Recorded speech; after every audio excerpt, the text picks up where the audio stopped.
Ketika ia kembali ke ruangan tempat ia merias, ia melihat sosok wanita alias mayat itu dengan pakaian coklat sedang berdiri di samping tempat tidurnya sambil melihat jasadnya sendiri. Hai guys, aku Olivia dan selamat datang kembali di YouTube channel aku. Di episode kali ini aku akan kembali membacakan cerita horor atau paranormal experience yang dikirimkan ke email aku. Nah, jadi cerita kali ini dikirimkan oleh Kak Sarah, di mana ia menceritakan pengalamannya sebagai seorang perias jenazah selama kurang lebih 7 tahun. Bahkan saat itu ia pernah diminta untuk merias jenazah yang setengah dari mukanya itu hancur atau luka-luka. Tapi sebelum masuk ke ceritanya, seperti biasa jangan lupa untuk like, subscribe, dan juga komen sebagai bentuk dukungan kalian terhadap YouTube channel aku. Seperti apa gangguan mistis yang dialami oleh Kak Sarah? Langsung saja kita masuk ke ceritanya.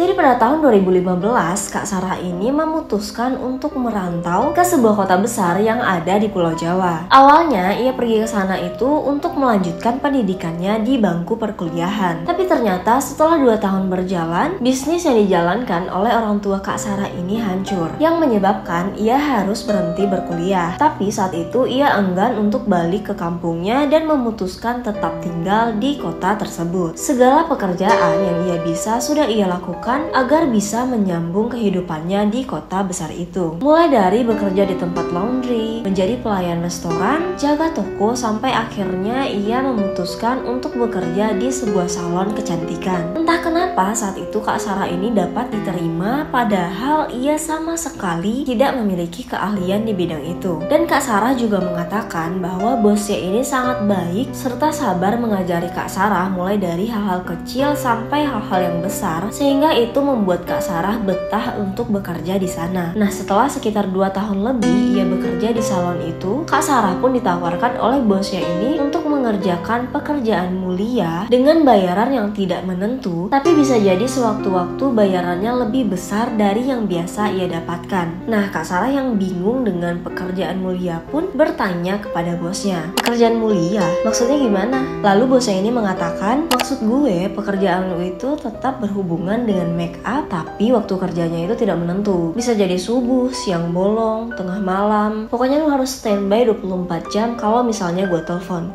Gimana?" Lalu Kak Sarah pun saat itu mengatakan, "Oh gitu doang, ya udah deh gue mau, yang penting cuan." Nah, saat itu Kak Sarah pun tidak menanyakan lebih lanjut tentang pekerjaan mulia itu, karena memang saat itu ia sedang menabung untuk melanjutkan perkuliahannya. Jadi tidak ada salahnya ia menerima tawaran itu. Sampailah pada suatu malam, kira-kira pukul 10-an, Kak Sarah ini ditelepon oleh bosnya, dimana bosnya mengatakan, "Lu siap-siap ya, nanti jam 11 gue jemput, karena ada orderan makeup. Buat malam ini gue temenin dulu biar lo gak merasa takut." Kak Sarah pun saat itu mengiyakan, tapi dengan sedikit bingung, karena dia pikir perkataan bosnya yang menyuruhnya untuk standby 24 jam itu hanya bercanda, tapi ternyata tidak. Nah, akhirnya malam itu Kak Sarah pun berangkat dengan bosnya. Di perjalanan bosnya ini masih belum memberitahu kemana sebenarnya mereka akan pergi. Dan tibalah mereka di rumah duka yang saat itu sudah dipenuhi dengan beberapa mobil. Kak Sarah yang awalnya bingung, sampai di sana malah dibuat makin bingung. Lalu Kak Sarah pun lagi-lagi bertanya, "Kita ngapain kesini? Ini tempat apaan sih?" Tapi waktu itu bosnya tidak menjawab. Beberapa langkah memasuki rumah duka itu, Kak Sarah pun dikenalkan dengan beberapa orang yang ada di tempat itu. Lalu ia pun dibawa ke sebuah ruangan di mana di dalamnya sudah ada seorang wanita yang menggunakan gaun berwarna putih tulang sedang terbaring di atas kasur.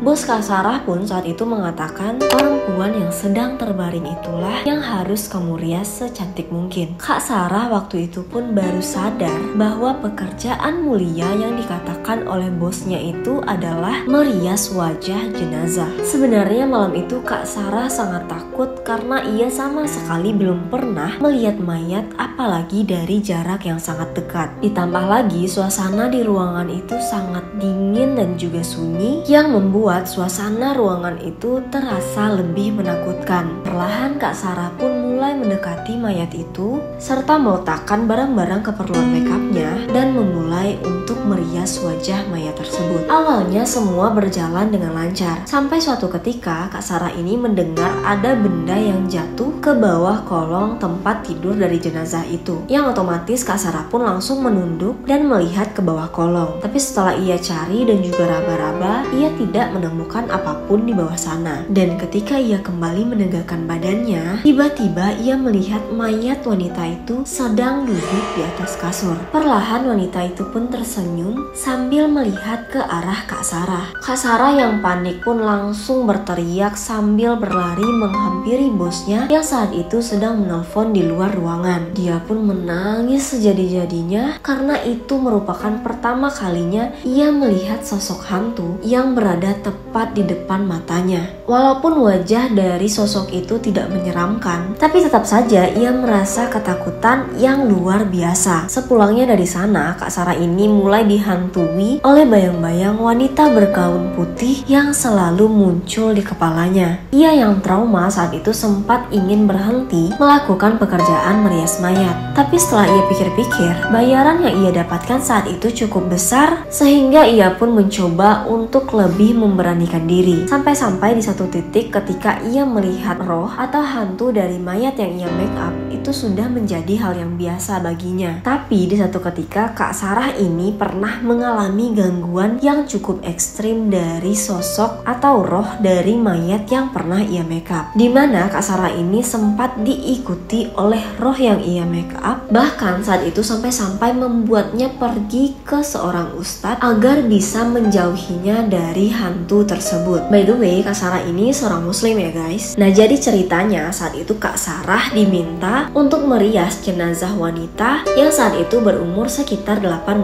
tahun yang meninggal akibat kecelakaan dengan kondisi luka-luka dan juga patah. Tapi yang menyeramkan adalah setengah wajah dari wanita itu, mulai dari dahi sampai pipi, itu mengalami luka berat akibat terseret pada saat jatuh ke aspal. Walaupun pada saat dirias luka-lukanya itu sudah ditutupi dengan kain kasa, tapi darahnya tetap terlihat dari atas kasa tersebut. Apalagi saat itu mayatnya tidak diberikan formalin sehingga aroma amis dari darah pun tercium dengan cukup pekat. Apalagi kan saat itu Kak Sarah merias wajah mayat itu yang membuat wajahnya otomatis berdekatan dengan mayat itu. Awalnya Kak Sarah ini pada saat ditelepon oleh bosnya menolak untuk merias jenazah tersebut. Apalagi ia diberitahu oleh bosnya bahwa kondisi dari mayat itu cukup mengerikan. Tapi ternyata keluarga dari mayat itu sudah ditolak 2 kali oleh perias jenazah yang lain. Akhirnya karena kasihan, Kak Sarah pun luluh dan mau merias wajah mayat tersebut. Nah, saat merias, Kak Sarah merasakan beberapa gangguan, mulai dari spons bedaknya yang tiba-tiba berpindah tempat, brush yang terjatuh sendiri, dan bayangan-bayangan yang lalu lalang yang terlihat di ujung matanya. Pokoknya malam itu Kak Sarah merasakan banyak sekali gangguan yang ia dapatkan.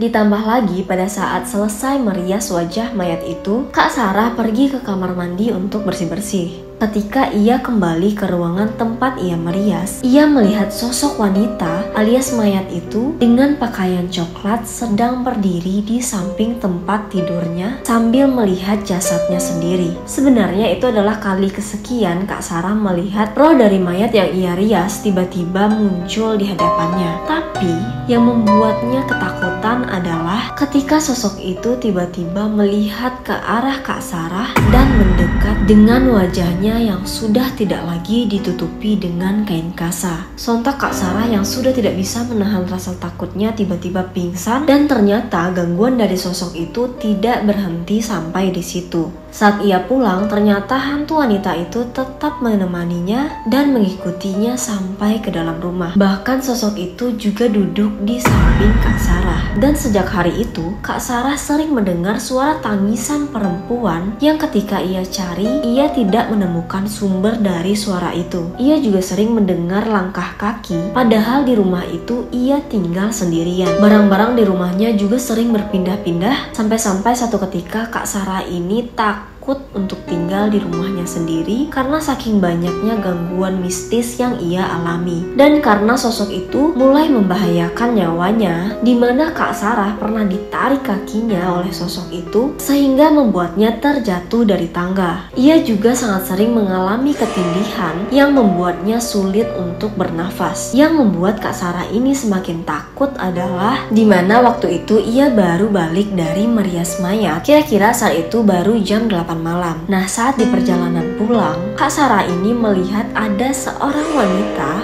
yang tiba-tiba melintas di depan mobilnya. Kak Sarah yang waktu itu menyetir mobil dengan kecepatan tinggi, refleks banting setir yang membuatnya menabrak sebuah pohon. Ia pun saat itu mengalami cedera di bagian leher dan juga kakinya, yang membuat Kak Sarah ini yakin bahwa sosok itu adalah sosok yang sama dengan yang selalu mengganggunya adalah karena baju yang mereka kenakan sama, yaitu gaun panjang yang berwarna coklat. Setelah mengalami kejadian itu, Kak Sarah pun memutuskan untuk pergi ke rumah Ustadz dan meminta agar sosok yang selalu mengganggunya itu pergi darinya. Dan saat itu, Ustadz yang mengobati Kak Sarah ini mengatakan bahwa sosok yang selalu mengikuti Kak Sarah memang memiliki niat jahat dan ingin mengajak Kak Sarah pergi ke alamnya agar ia memiliki teman. Tapi untungnya hal buruk itu tidak terjadi. Sebenarnya masih banyak sekali pengalaman